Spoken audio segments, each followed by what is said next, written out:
Hi, loves. How are you guys? Welcome. Okay, so officially it's evening here on Eastern Standard Time, but I'm joined from the other side of the world, literally Australia right now, and it's daytime and it's even like another day there.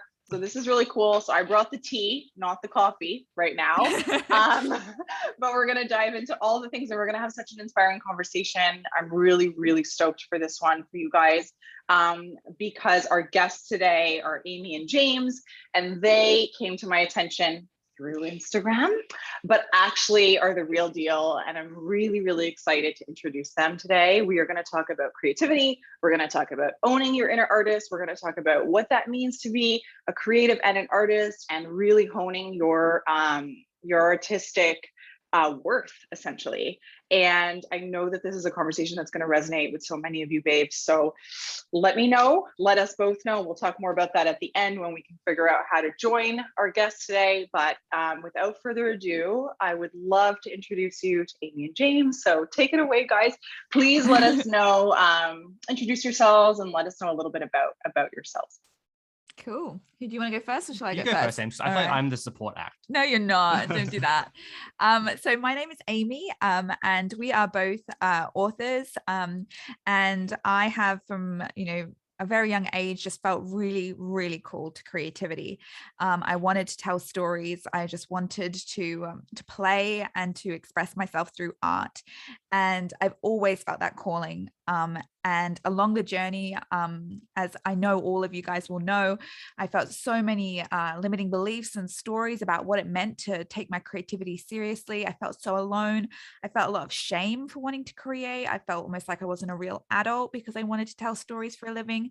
I just felt this huge amount of cultural narratives, and my own inner critic wanted to keep me small and wanted to hide me away. And so I decided that I wanted to start sharing that journey, and I wanted to start feeling a community within that journey. And so I started sharing my creative journey on Instagram, and I built up this beautiful community of creatives, which has slowly, over the many years that I've been doing it, turned into what is now a full-time creative work and job. And I now work with creatives, and I write my novels, and I write nonfiction novels about creativity. And it's been a really long journey, but I now live a beautiful and full creative life, so far removed from all the stories that I used to engage in that were keeping me, so small, so ashamed, and so afraid. And I'm Amy's husband, James, and I am also a writer. I'm a bit newer to it than Amy. I write fiction. I'm still in the amateur phase. So I think we're a good sort of team, because Amy's sort of made that next step, whereas I'm still a few years behind. I'm still kind of figuring out my path. And therefore I kind of look to Amy as inspiration. And at the same time, I'm her little support staff. So I'm sort of employee number one of the Amy team. I help Amy with the website. I help Amy with the accounts, with the kind of the more muggly businessy side of the business, and some editorial stuff, a little bit of a sounding board and things. So I guess you would say I'm Amy's little helper, Amy's little executive assistant. And also co-creator. Yeah, and you are the co-creator. And also we have our podcast together called the Unpublished Podcast, which has been one of our favorite platforms to speak from. And we just speak about the creative journey together as a creative couple. And wherever we are both at in our creative journeys, we share it on there. Such a beautiful introduction. There's so much going on in my mind right now that I want to share, just with everyone, and ask you guys. I have to say, guys, when I first reached out to Amy and James, I went to Amy's Instagram because someone that I follow and actually have had the chance to meet in real life, who's a gem of a human, is Elena Brower. And I trust everything that she essentially posts. And she shared something from Amy's work, which we'll get into in a second. And then when I went on Amy's feed, I saw how many followers Amy has. Now I cannot remember the number because I'm not a numbers person, but I just remember it was a tremendous amount of folks. And I thought, she's never going to answer me if I reach out to her. And I was like, and not even just from a point of view of judging. It was really from of judging you personally, Amy. It was more just from the point of view of being like, I know what it's like with the DMs nowadays. And also the way that Instagram sets it up. I've missed some DMs that people have reached out to me. You do need a full-time James to kind of help you handle all of that. And so thankfully your podcast, Instagram, the Unpublished Podcast, is much more, I would say, what's the word I'm looking for? Like not accessible, but I felt more like I had a greater chance. So I reached out to them through there, and James answered me right away. And essentially what you guys are seeing now is exactly how they responded to me, just so loving and genuine. And, you know, I'm a huge supporter of people who are really in their authentic selves.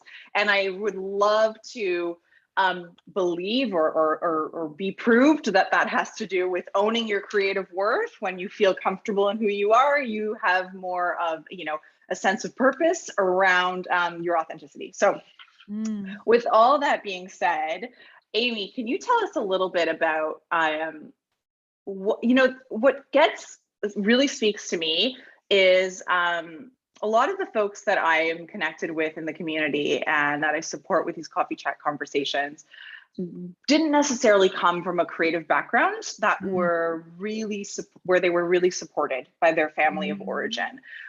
Even I can speak for myself, it was really challenging, you know, growing up. And I have to say in the last year, it's only the last year where I really looked at even my natal astrology. And I was like, okay, yeah, I really see like a strong Venus presence and like artistic streak and high art and all of that is really important to me. How can I step into that? Was never really supported from my family to do that just because they didn't know how. They were so linear.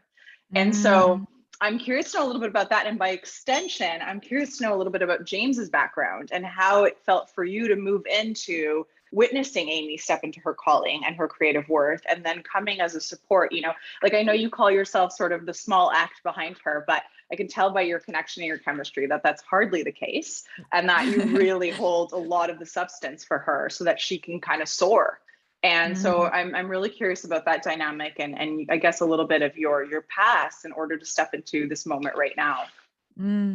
Thank you for seeing us. I feel very seen by what you just said. That was really, really hit home. Yeah, this so many of us, when we reflect back on, you know, the cultural narratives that we've kind of inherited, parental narratives we've inherited, like all these stories. And when I say stories, I'm just talking about, you know, the things that we believe about ourselves, you know, these narratives that we have about who it is we are, have come from a place that aren't very art positive. We have a real cultural narrative that creativity is for children, that it's just playtime, that only the very lucky can succeed in it. You know, nearly all of us have horrendous stories of teachers, parents, just, you know, trying to squish that creative part of us because it was never seen as safe to be creative. It was never seen as safe. And so a lot of us have reverted to staying small, to, you know, squashing that creative part of us so that we can feel safe. But in doing so, as you so beautifully said, Stephanie, like that means that we aren't that authentic self. We're really truly squishing that inner child, that innate part of ourselves. Like we are here to create. And so many of us, when we really reflect back, can just see that that has just been squashed out of us. I know you, James, have like a few horrible stories of just teachers. Like so many of us have like that voice in our head. Like I know my dad is a poet. Like I had incredibly supportive parents. My dad's a poet, like, you know, such creative people. But even still, I had so many stories about how I should just avoid creativity at all costs. It was dangerous. It was risky. It was too vulnerable. Was that, do you think, from your family's experiences in that instance? Was it them that were kind of transcending that information to you versus maybe someone like myself who comes from a background of like exactly what you're saying? You know, their parents were survivors of the war. They immigrated because of the war. It's like it's not safe to be an artist. Like that's so unrealistic. Everything I've sacrificed for you to have a really solid material life. Why would you ever want to give that all away? You know, and risk it. So I'm curious about that with your father being a poet. What stories that translated to? I mean, my dad only now is really fully embracing that poet within him. It's definitely been a huge journey for him. But I think, you know, and I saw the pain of that squished inner child with him. And I still see it now. Like, you know, he had exactly what you were saying, like parents who just like thought it was, you know, ridiculous, and school teachers who beat it out of him essentially. And obviously I'm sure that impacted me in a way that he didn't feel safe expressing it. So should I not feel safe expressing my own creativity? But it does amaze me that even with supportive parents who loved me and wanted me to chase my creativity, I still absorbed so much of our culture, cultural narrative around how, you know, I just wasn't growing up properly. I didn't want to have a 9-to-5 job. I wanted to write books, and the shame, the stories that I absorbed by osmosis through our culture, even with supportive parents, was so powerful that I was so depressed. I hated myself for wanting to be a creative. I thought I was a lazy piece of shit for years. And, even that's with supportive parents. And that's such a rarity to have creatively supportive parents. And I think, from my perspective, your parents obviously were extremely supportive and, as you say, almost as supportive as can be. Yeah. But even then, from my perspective, they were still worried about you. Yeah, they were worried. Oh, by the way, Amy, we've got a friend, and he needs a secretary or something. And do you think maybe you'd prefer that? Like, that might be easier for you. Like, just suggesting, like, little nudges and those little fear moments. I think because parents obviously want their children to be safe, and they want their children to have stability, and that just wasn't, even though and for years I feel like they would never tell you not to pursue your art, but at the same time it was like, you're right, all these pressures that come from everywhere, just always worrying. The artist is always worried about by all the muggles. Yeah, all our friends as well. Yeah, always. They were always. I mean, I think it's a bit less now that we've proven ourselves for a few years that we can have a consistent life as a creative and life. Yeah. Yeah, but even still, I feel like there's a little bit of like, when are Amy James going to get serious from just little subtle things. Yeah, I totally pick that. I can totally perceive that, and it just feels like as creatives there is a constant something that you have to overcome to sort of like prove yourself. I love that you guys are speaking less to in my world, in my bubble, in astrology, if you will, so much of it is the dialogue around like, how do we rewrite the stories from our families of origin? Because a lot of us have experienced like deep trauma from our families of origin, or or in-laws, or whoever we're with. There's always some sort of like ancestral thing. And I love that you guys are also bringing into the equation for us the institutional stuff around schools and how linear everything is. I'm married to an engineer, and so it's probably not unlike yourselves, where Nick's watched me just kind of flourish, and it's really shifted his perspective. He's not leaving his career for it anytime soon, but he's like, how can I support you? Like you're teaching me something, it's this mutual respect that's really, I think, amazing to live out together, because we help each other see the world, I guess you could say, like in a full picture sort of thing. But so when you speak to me, just to bring in some astrology for you guys, I hear so much Neptune. And Neptune is high art, and it's like a lack of boundaries. It's exactly what you were saying, Amy. It's really like, why, like, it's beating yourself up for what it is that you're so inspired and drawn to. And it's really lonely. It's like, I can't be who I am because no one will accept me. And I need to give in to the ways that the world needs me to be, because that's the only way that I'll be able to survive. So there's this like desire at some point or another, and it can resurface, to want to assimilate, to want to just blend in, to want to do something that's going to make us feel seen and make us feel like we are worthy in our creative work. And there's those boundaries, right? And coming out full force as exactly who we are. So that's a journey in and of itself. And the world that we live in doesn't understand Neptune, because it functions in everything outside of that world, where it needs to see structures, and it needs to see like anything that adds up is logical, like one foot in front of the other sort of thing. So when you speak to me, like when I hear you guys talk, I'm always sort of interpreting from an astrological point of view, like planet placements. And I'm like, oh, like what would their astrology say? And so I see definitely like a strong Neptune placement, which is really, really interesting always. But what I'm very also curious about is, can we talk, this might seem a little bit like basic, but one of the things that I have to say is so inspiring about what you do is, let's talk a little bit about your Instagram posts, Amy, and how they really created a space for you to come into a part of your journey, if not a large part of it, as a creative, as owning your worth, as well as maybe carved out some space for the Unpublished podcast. Because I want to know about, I mean, I have my assumptions about what the Unpublished podcast means, but I want to know definitely your story behind what that is. And as someone who really, like, I don't do a lot of research on my guests. I really like to come in with my intuition and just kind of, feel into the situation. I am so moved by your posts, every single one that comes into my feed. And I'm actually really fortunate right now because I've newly followed you. I'm seeing a lot of your content. Yeah. So that's a beautiful thing about the algorithm. But for those of you who need a visual on Amy's work, essentially it's mostly herself, almost like a selfie. And there will be like a white piece of paper, which almost takes up like the whole square picture. And on it, there's, I guess we could say, like an Amyism around how you should step into your creative worth and why we need each and every one of us to honor that joy and honor that kind of voice within us that moves us to create.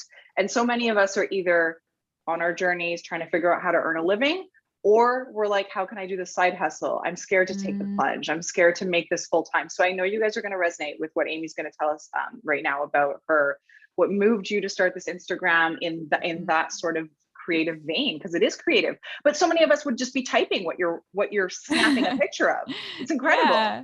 It's so cool. Thank you.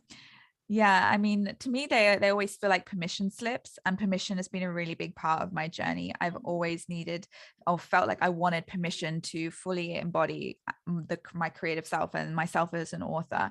And I was like, well, what if I could just become the permission giver myself and like, you know, be the person that I needed for years of my life, and where I felt so lost, I was so depressed, you know, I was unemployed, in debt, you know, just a mess. What if I could become the person that I needed back then? And so I did. And, you know, every time I show up and write one of those permission slips, write one of those love notes.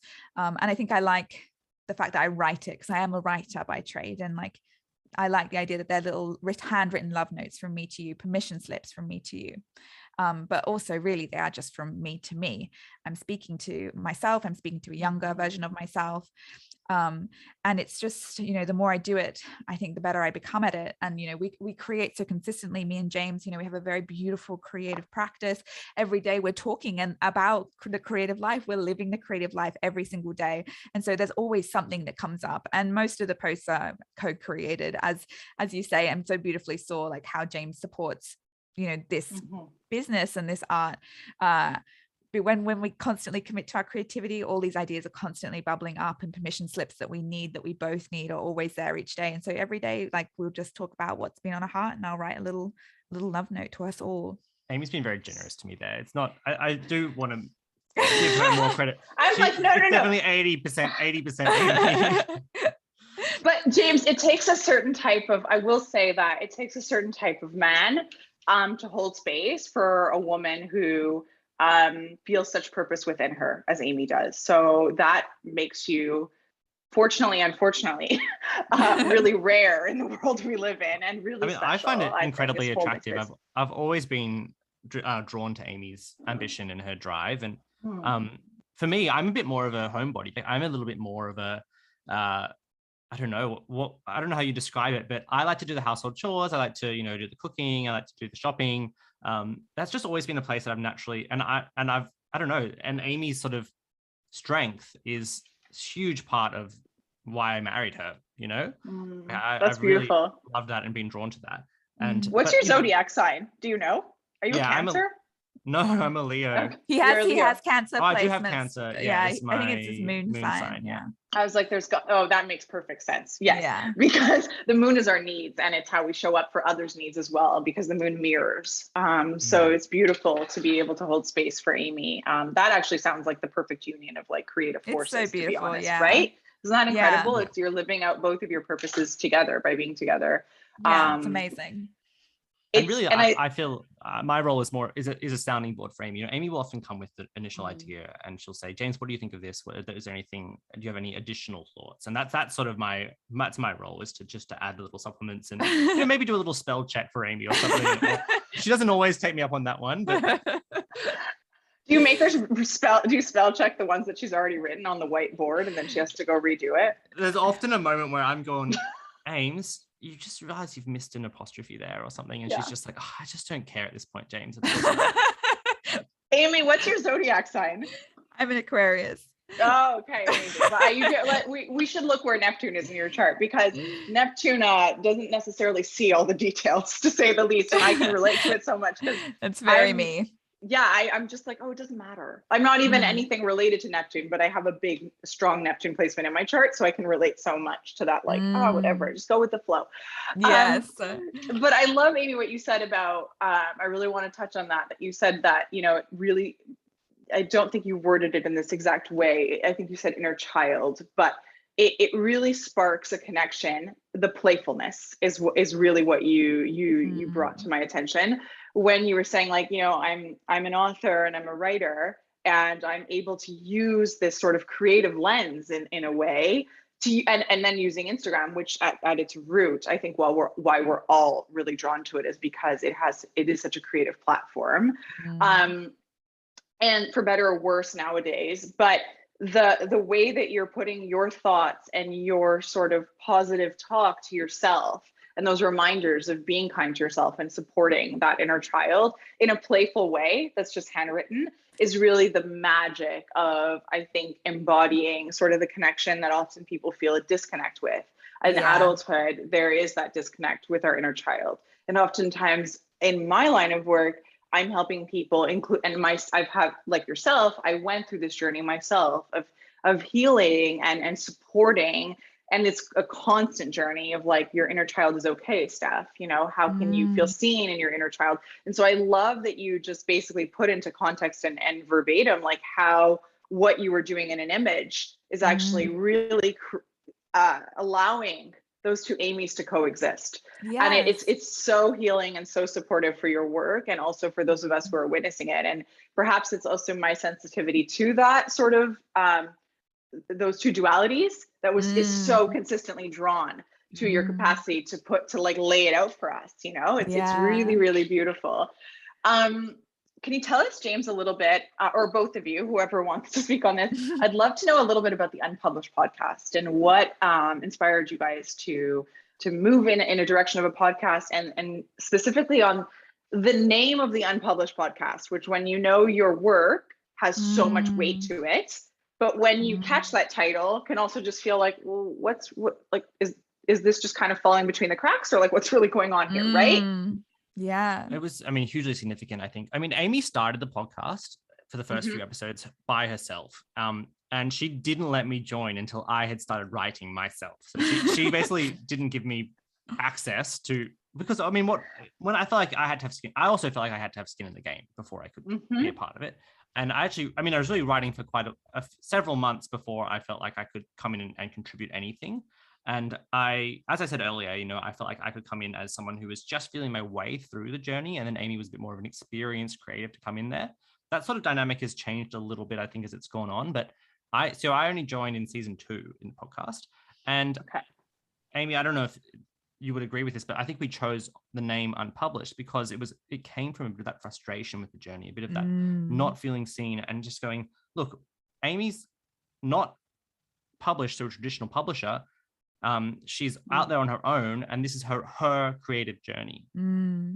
Yeah, this is such a big topic, rejection and the feeling of not being seen. Again, that comes so much back down to that inner child who just wants to be seen, who is that source of that creativity, source of playfulness, and who feels like unrecognized and unseen.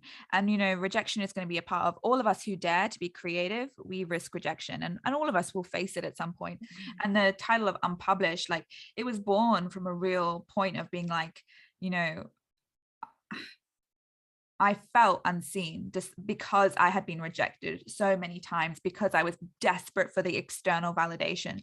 But in spite of that, I was taking up space anyway.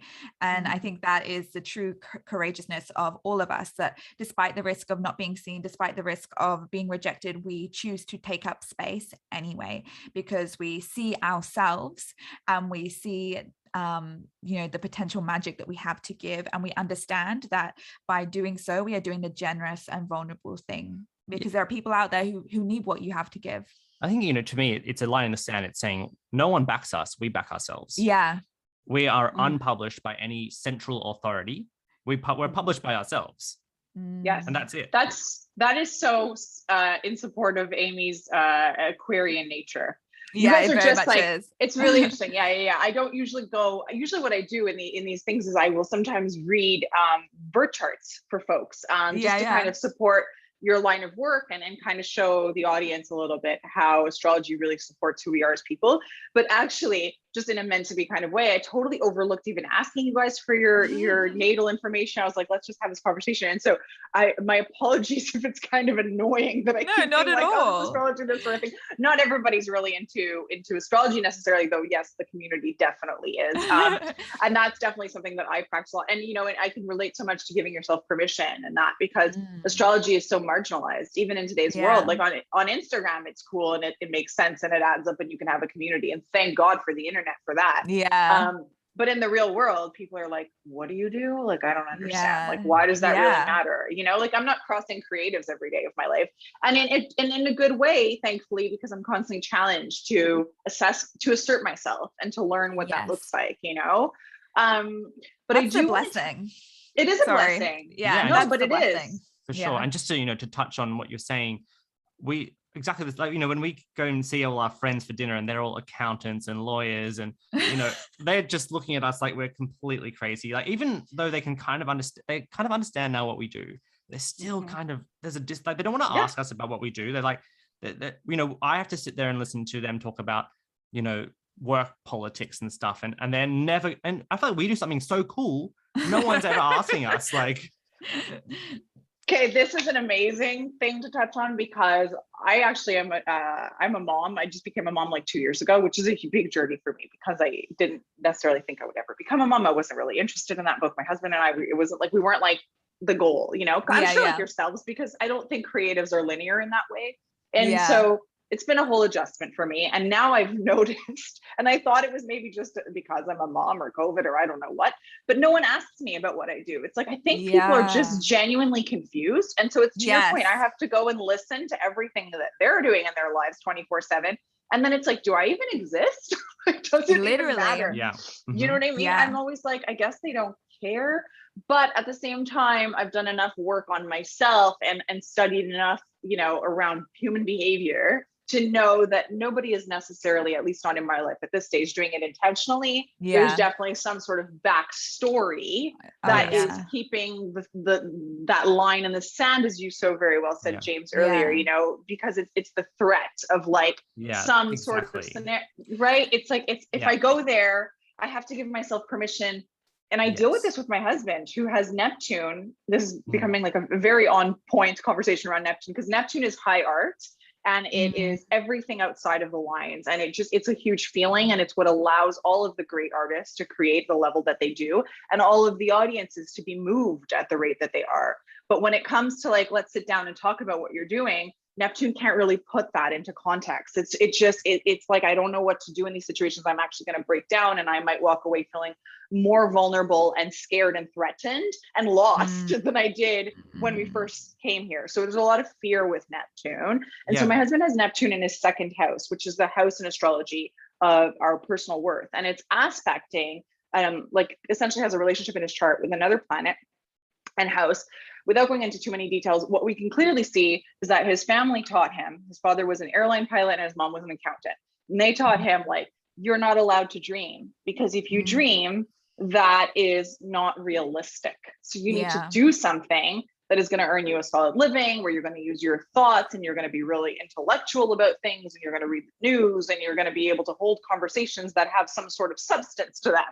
And so that fear comes up a lot, just even in our dynamic, and it takes the respect to be able to have that conversation at a way, the respect between us, to have that conversation at a way that like we can really break ground and move forward. But going out into the world, you don't really get, and nowadays with the pandemic, people are even more like, I find scared, because the dialogue is like, well, there's not a lot right now. Everything's so expensive and resources are so we're an interesting place of transition. Definitely.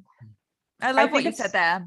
I think that something that we all have to understand, and if you are going to dare to be creative, you're just going to have to understand that you have the potential to really trigger a lot of fear in other people, and their response to you is often like nothing to do with you, and a lot to do with the fact that you're like very bright light when you commit to your creativity, when you commit to whatever is calling your name. You're just very bright, and a lot of people just really won't want to look at you.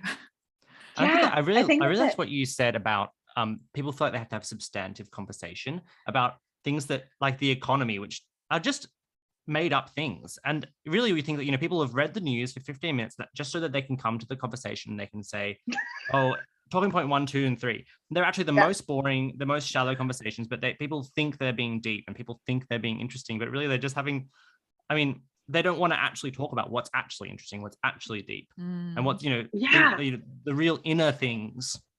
Which, as I was saying at the beginning of the conversation, because I'm so Scorpio natured, I care so much about going deep. It's like, let's be vulnerable, because that's where the magic happens, and that's the beauty, and that's what makes us human. And like, why wouldn't we celebrate that? It's not about being, perfect and that sort of thing. So you're totally my people. So, but I love, I'm curious about, I'm curious about, Amy, you touched before on giving yourself permission, and really those, I think permission, even in the stories of spiritual work, is really, really prevalent, because a lot of us have to move through those stages of self-awareness, of like rewriting the stories that we were told we're not allowed. How can we give ourselves permission? And now, you spoke to being in a place where you guys are established creatives, and where you're what was at one point unfathomable to you, that your dreams are a reality, if you will. And I want to know, like, a little bit, if you can touch on, what does that feel like being in this moment? Because my experience of it so far, I'm still working into that milestone and that sort of space of owning my creativity and coming into that place where I can like fully earn my living from that. As I start to come into it, it doesn't necessarily feel the way that I thought that it was going to feel, if that makes any sense. So sometimes it's like there's this vision or this dream that we have, and we can be sold so much on Instagram of how it should look. And then as you move through the things, and as a highly, highly creative, intuitive person, which I can tell Amy is, you probably had a strong nudge that at some point you would get to this place. It was like a whisper within you where it was like, don't worry, Amy, at some point there's going to be something, it's bigger than you, and you don't really know what the steps are to get there. But there is this overwhelming feeling that we are accompanied by, that is our soul's magic speaking to us, telling us not to give up. And so I'm curious to know, like, it may be, don't be hard on yourself if this question's a little bit vague. It's very, okay. But I mean, I'm curious to know what the gap is, I guess, a little bit in that vibration of being like, I'm allowing myself, I'm stepping into it, but it doesn't necessarily look the way I think it's going to look. And then all of a sudden I'm earning my living and I'm in it. What does this feel like? What does this look like compared to how I imagined it? What are the disappointments, and what are the greatest things that some of the things that I didn't think would happen that are coming out of this, or the most fulfilling moments in that, This is such a poignant question, and something that me and James have been like talking about regularly. In fact, our last podcast was really on this topic, because we're sold so many stories about what creative success looks like, about what entrepreneurialism, entrepreneurship, like how that success is meant to look. And for me, for a long time, I was really blindsided, and I had one idea of how my success was going to look. And this is something I talk to creatives and anyone who's creatively inclined. I talk about this all the time, because I think one of the biggest ways we can step in our own way is by having this one way that we're going to get there. When we are creatives, we are wild, and like the journey is so much more magical than you can possibly expect. And we need to be open to all types of magic, because there will be all types of magic, and you cannot commit yourself to one way of this happening. And I fully, truly believe that if you want to live a beautifully abundant and creative, successful life, that you can, but you cannot pin your hopes on one thing, and you cannot have that, overly controlled step by step, this is how it's going to look. And for me, I really had that. And for literally, I felt like there was no other way. And I was so blinded by that. And when I finally started opening up and being like, this isn't about the big break. This isn't about, going viral. This is about all the tiny little steps that I take each day, and really focusing on the success what that is, showing up and being a creative and being vulnerable and being generous each day. That's my two priorities. I want to be vulnerable in my art, and I want to be generous with my art. And every time I do that, I felt myself moving towards, abundance. I feel like even now that you've made it to the point where you're making your full-time living, you still have to constantly remind yourself to be satisfied, right? Like it's still, you have such a drive, you have such a desire to keep going and going and going. And we always have to try and pull back and be like, no, just like remember that we've got something really good going here. Yeah. I mean, that's a big. fantastic point, James. It's a very, very important point. Is like constantly just being present in that regard, because the human experience gets caught up, and then you get busier too. So there's more things to check off in your day. And then you kind of can lose yourself for a moment. And that's where I guess all that self-awareness journey kind of helps too, because it checks your ego. Oh yeah. It's so important. And it's so important, because even for myself, I'm like, what can you celebrate today that, you know, 5 years ago you didn't think would be feasible for right now? I think we often think, you know, creatives are either going to be, and we talk about this in the podcast a lot, are either going to be multimillionaires or they're going to be broke. They're the only two options, where that's not been the reality for us at all. Yeah, it's much more in the middle. It's much more steady. We have to have that nuance. We have to stop getting out of that binary thinking. We're going to make it, we're going to fail. You know, I'm either going to be successful or I'm not. Like, you know, and we have to come back. And again, exactly what you said, Stephanie, we have to come to that, back to that present moment. Like, I have to sit every day and realize that if I could just go back and like sit with my like 24-year-old self, who was so broken and so rejected, and just thought that everything that I wanted was never going to be possible, and say, hi, like, I'm literally living the life of our dreams. And, you know, that doesn't mean that, you know, we're multimillionaires. It means that, you know, our art sustains us abundantly, and we are so joyful, and we create each day, and we tell stories, and that sustains us. Like, this right now is success. And we have to, wherever we are on the journey, recognize that success and what it is that you're already holding right now. Yeah, that's beautiful. That's so beautifully said. I hear so much in the story element, so much Jupiter and Sagittarius energy in who you are, Amy. And just Jupiter is so abundant and so happy and positive, and wants to share the joy and teach the joy and inspire the joy, and kind of lead the way for that joy. You know, I love that. It's a really, really beautiful energy to work with. And actually, Jupiter is going to be moving into Pisces shortly. Again, we already had a taste of that earlier this year, and it's going to be moving back there. And this is something that doesn't happen often, and that is really, really exciting, because where Jupiter doesn't know its limits, Pisces has no limits. It's literally like an ocean that just doesn't end. And so the opportunities to just expand and grow and live life to its fullest and feel like just our cup is running over are really, really near in our sight. So the good is still coming. It's still coming. And the more we can welcome it, the more it's just going to keep coming in. So really excited to see that happen.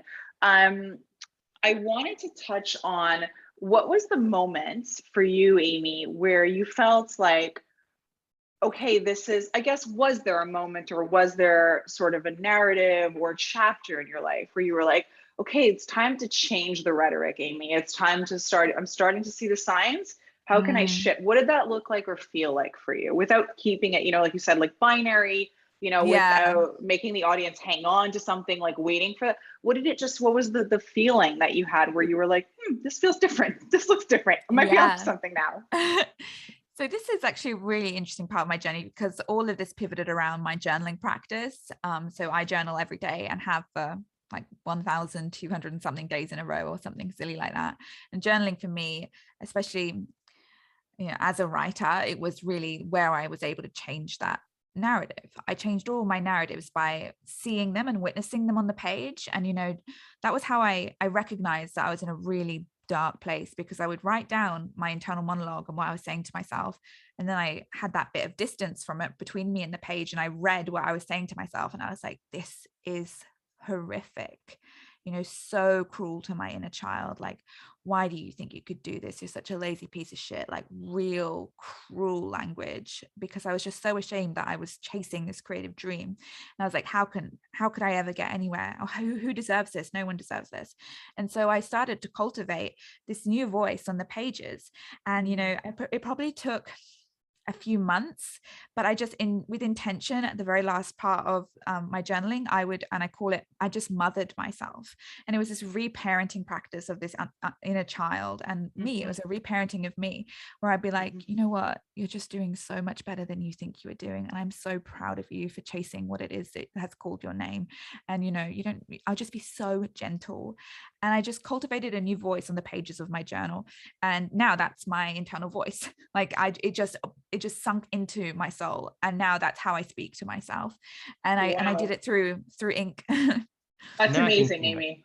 We talk about, and we didn't invent this concept at all, but talking about posture, Amy's posture really changed then from my perspective on Instagram, where she went from, I don't know, maybe not being as confident, not stepping into your power as much, to being someone who was like, no, I'm going to step into my role as a leader. I'm going to step into my role as someone who teaches other people how to be creative. And it was a real shift over those few months as Amy healed herself. I feel like she was able to go out and change her posture, her outward facing posture as well. Yes, absolutely. The two go hand in hand, and it starts from within, and then you can sort of show up, that's really beautiful. And I know that's going to resonate. I'm actually glad I asked you that question, because in the community right now, some of us are doing The Artist's Way by Julia Cameron. I'm sure you guys are familiar with that. Yeah, that was where I started as well. That was my real pivoting point. I fell on Julia Cameron's, and she just held me in those dark moments. Her work is incredible. It is. I struggle a little bit, I think, some of us in the community, to put it in a perspective of like 2021. There's some things that feel really dated, but I've never, all of my spiritual growth in the last 4 years, had come across, a work that has moved me so much to discover what is meaningful to me in a way that just feels really, really real and tangible and concrete. It's really guided me, and I know a lot of us too who are doing it. And so journaling, I'm wondering two things. One of them is probably a question that you might not be able to answer, but maybe you've heard it before and you have an answer. But right now at this stage of my life, my baby is 2 years old and doesn't sleep at nights. How the hell? Like, I'm like, I keep telling my community, I'm like, guys, I love you guys. I love journaling. I got no time for journaling at this stage of my life. Like, unless I do it in the day, but during the day, it's not the same thing as pre-baby, when I had, more time to wake up and ease into my day and just kind of be with myself. I'm either sleep deprived because he doesn't sleep through the nights properly. He's not a great sleeper. Or I'm like, just kind of like, I need a few more minutes of sleep. I don't even want to get up. Of course you do. Right. So what is that? What does that look like? Yeah. Thank you. And I also feel that this is where Julia Cameron and following her way of doing it is often, I think, can be perhaps not aligned. Like, well, I always tell the audience, like, guys, don't be hard on yourselves if you're not doing all the things, because Julia made it seem like it was the end of the world if you're not doing it. Right. Yeah. There were definitely times where I was like, Julia, like, leave me alone. Like, I won't be told what to do. James will have a great piece to add to this, but I don't do 3 pages a day, and you don't have to do it in the morning. And like, her emphasis on this, I think, journaling is an incredibly powerful and spiritual tool to change your life, and you don't need to write 3 pages, and you don't need to do it in the morning. James journals too, and he journals in a really different way. I journal in bed on my iPod. I bought an iPod, so I would be sort of disconnected, but able to journal in bed. I do it on Evernote, and I do just maybe 5 minutes while I'm lying in bed. So wait a second. What can we just? I'm like, I think I know what an iPod is, but I'm not sure. It's everything you think. It's an iPod Nano. Like, they still make them. So I went into the Apple store and I said, "Can I have an iPod?" And they were like, "I don't know if we sell that." I had to go check. But it's a beautiful way to be. So James can listen to his audiobooks, he can listen to podcasts, and he can write on it. And he's not connected to phone, he's not connected to internet. Yes. I feel you so much. And I remember the first Apple device I think that I owned was the Nano in pink. And I feel you, because I recently went through a stage where I have this huge iPhone 11 or something. It's not even And I was like, went to the store, I was like, can I have like an iPhone 8? And they were like, what is wrong with you? And I was like, there's too many bells and whistles. I need to see less, hear less. Like, back it up. So you have the loophole, James, for us. This is great. It works really well for me, because I don't like to have my phone in the bedroom when I go to sleep. So I have the iPod, which I can do. I mean, because you could bring a piece of paper. I'm so inflexible though. Like, me trying to stand up and sit up in bed, and I'm like, like, even sitting here in this chair, I'm like, oh, my back. So it's like, I've got the iPod, I can lie back and I can be relaxed and I can just tap away with my thumbs. We have to make this practice work for you. And you've got, and like, you know, the perfectionism that comes around journaling is a big block for so many people. Like, stop it. Like, it doesn't have to be neat. People get obsessed with the type of pens, you know, the type of, what type of journal shall I have? Like, get out your iPod and write it on your notes app for a few minutes each night. Like, whenever you have the time, like, just invite yourself into that sacred practice, whatever it looks like for you. And it will be sacred however you need to do it. We just need to give it an opportunity to let us touch our lives. And that means we need to let go of that perfectionism. Okay, this answer is just like blown me away. I'm just thinking about all the ways I'm going to start journaling now. Like, I'm totally like, I'm bringing that practice back. Yeah, I write pieces for the community and stuff, because I also do personal coffee chats where I'll just share something either by, just talking to the camera, or sometimes I'll write a piece. And I think journaling, as you're saying, Amy, is so integral when you do have a way, like a certain, way with the written word. Yeah. And so, but I've been discouraged recently, as I think, unless a mother who has a nanny in a whole village, which I even think that's challenging in times of COVID, would tell you, it is really, really hard to find time for yourself. And I just told myself, like, it's my time to surrender. But the notes thing does come in handy. I'll just do it sort of like in note form sometimes. But I do have more time at night and more energy at night sometimes. So I'm really inspired, James, by how you've taken this into an evening practice, because that seems amazing. Beautiful and inspiring as well. It can be really great for me for when if you go to bed anxious, it's really hard for me to fall asleep. So to dump it onto the page can really help me, just to really describe the physical sensations I'm feeling, trying to really get to the bottom of the emotion before I fall asleep really takes that away for me, and it really helps me fall asleep. Right. Yeah, absolutely love that. I think that's absolutely incredible.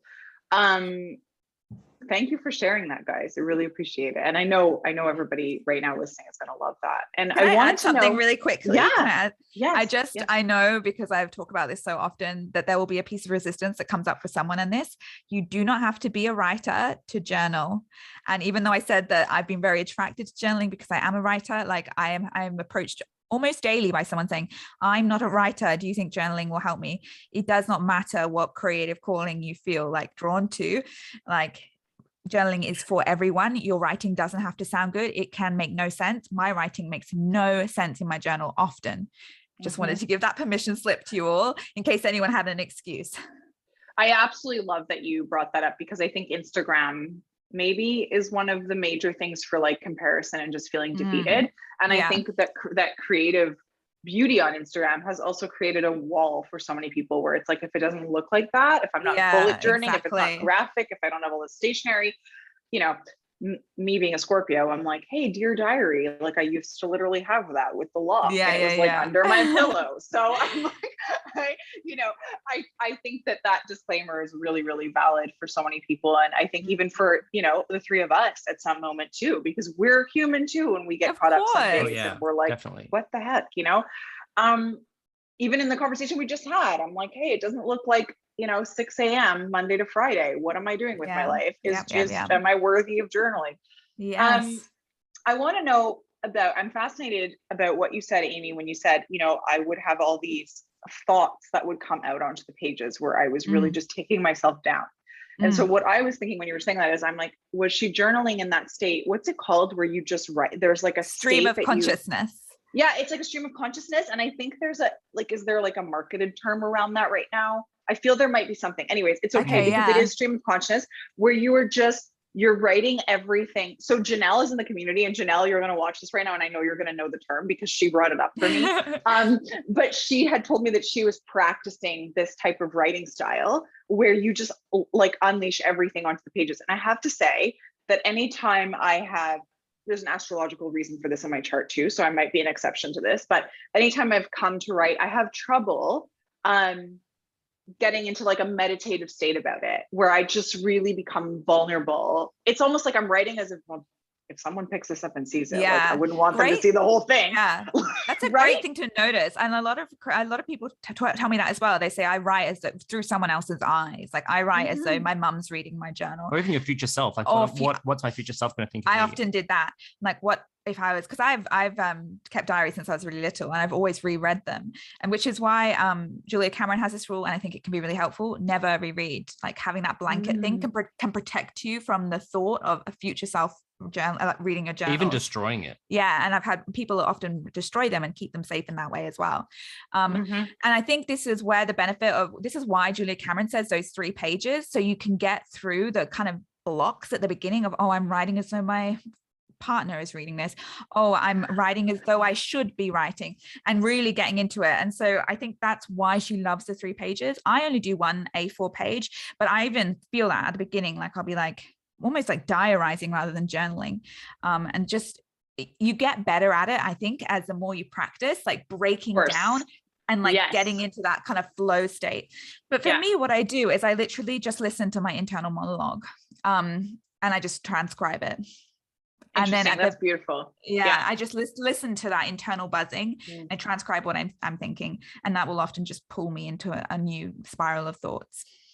Beautiful. That's so inspiring and so well said, because and it's true. It's like anything else. You have to make it sort of a practice or a ritual before you can kind of see, what your natural state or your nature around that is going to be. Exactly. This has been such a poignant kind of part of this conversation. I'm so glad that this conversation went in that direction. And I know we are wrapping up with time, but I do have one more really relevant question that I want to ask you guys.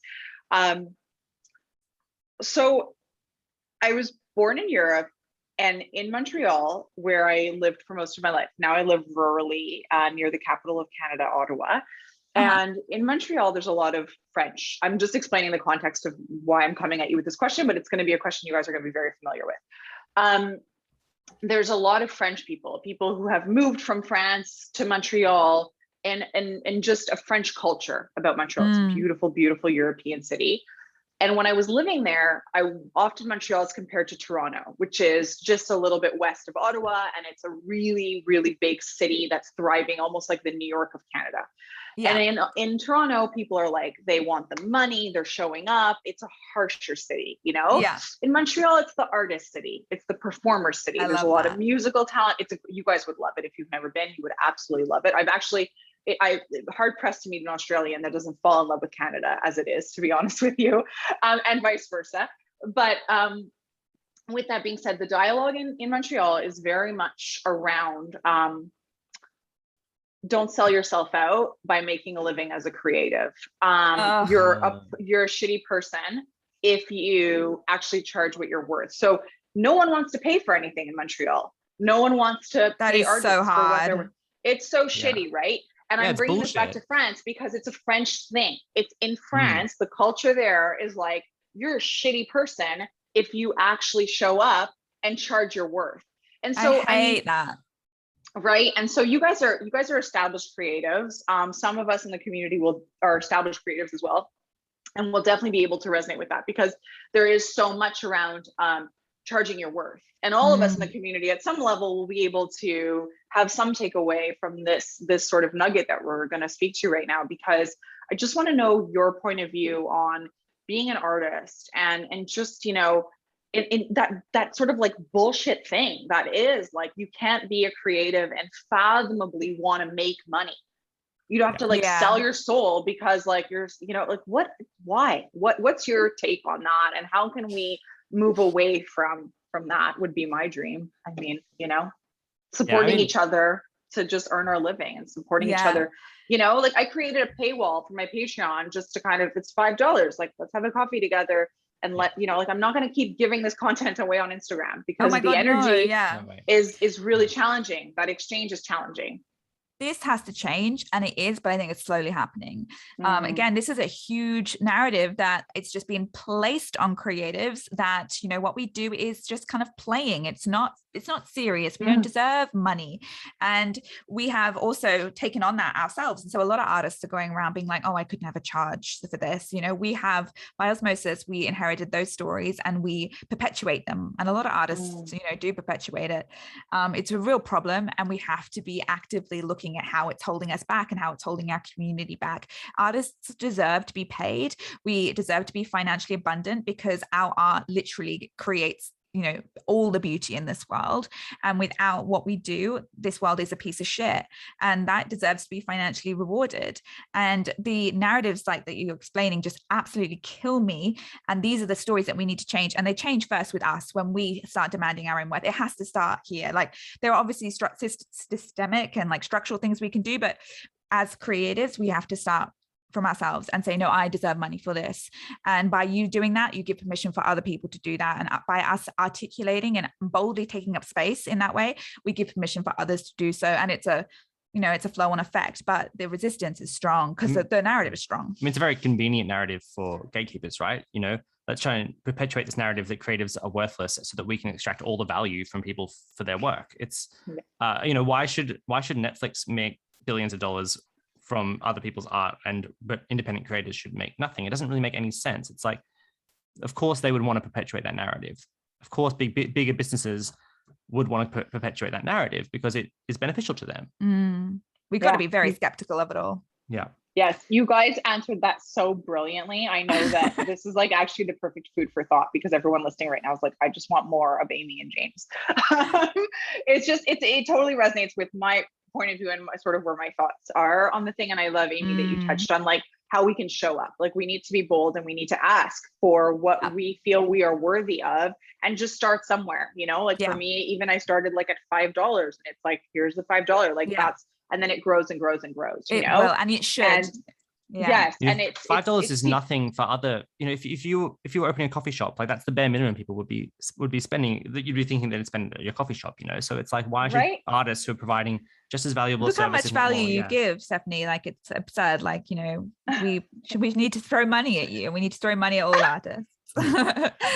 I agree, and I love to throw money at everyone. Yeah, I was just about to say, as consumers, we have to, as consumers as well, we're artists, but we also consumers. We have to demonstrate that as a value as well. Yeah, that's something that I actually, as a finishing the line, my husband always laughs at me. He's like, no, in the mindset of abundance, like, you have no problem with that. Like, you were literally more is more, and you just like splurge on anything that you think is absolutely worthy of being celebrated. So I love that. The more the merrier. I'm definitely showing up for that. So thank you guys. Thank you so much. Thank you I so much. adore your work and your person so much, and your energy. And I'm really grateful for you showing up for a stranger in Canada and all of your community this evening and on Tuesday morning for you guys.